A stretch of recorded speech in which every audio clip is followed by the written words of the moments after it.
మరి సోదరులారా, మేము ఖమ్మం జిల్లా పోయినాం, వరంగల్ పోయినాం, ఇట్లా జిల్లాలన్నీ మా నాయకత్వం అంతా తిరుగుతా ఉన్నాం. ఎక్కడ చూడు ప్రజలు ఒకటే చర్చ, ఏ ఊర్లో చూసినా బీసీ వాదం, బీసీ వాదం, బీసీ వాదం, బీసీ వాదం.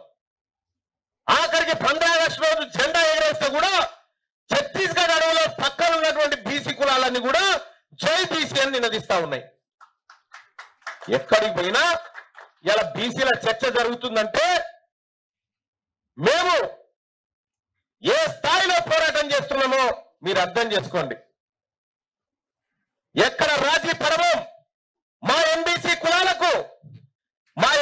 కులాలకు రేపటి తెలంగాణ రాష్ట్రంలో బీసీలు అధికారంలోకి వచ్చిన తెలంగాణ రాష్ట్రంలో మా ఎంబీసీ కులాలు ఒక్కొక్క కార్పొరేషన్ 2,000 కోట్ల రూపాయలు పంచొచ్చు ఆ జాతుల కోసం. క్యాబినెట్ హోదాలో పంచొచ్చు. అలాగే ఈ అన్యక్రాంతమైన భూముల గురించి చెప్తా ఉన్నాం, కబ్జాలు పెట్టాయి.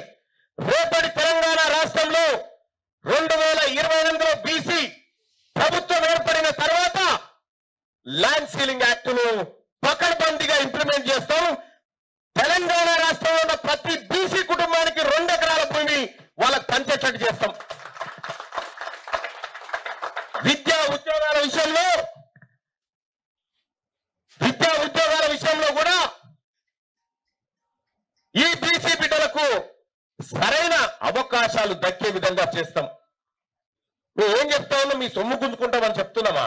మీ 15 మీరు పక్కా తీసుకోండి. మా సాగు మీద 78 ఏళ్ల నుంచి ఎన్నడమని చక్కగా చూడలేడు. ఇలా 42% రిజర్వేషన్ ఇచ్చి మిమ్మల్ని తీర్చిదిద్దుతా. ఎవరు తింటుండ్రు?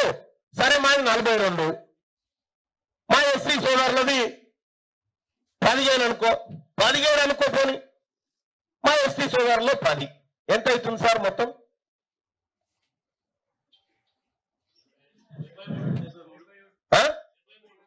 73 అవుతుంది కదా. 73 అంటే ఇంకెంత మిగిలింది? మరి మీరున్నది 15 కదా, 27 ఎవరు? నీ తాత జాగిరా? మీరున్నది ఎంత? 15 లెక్క చెప్పారు కదా. మరి మిగతా ఎంత ఏం చెప్తావు?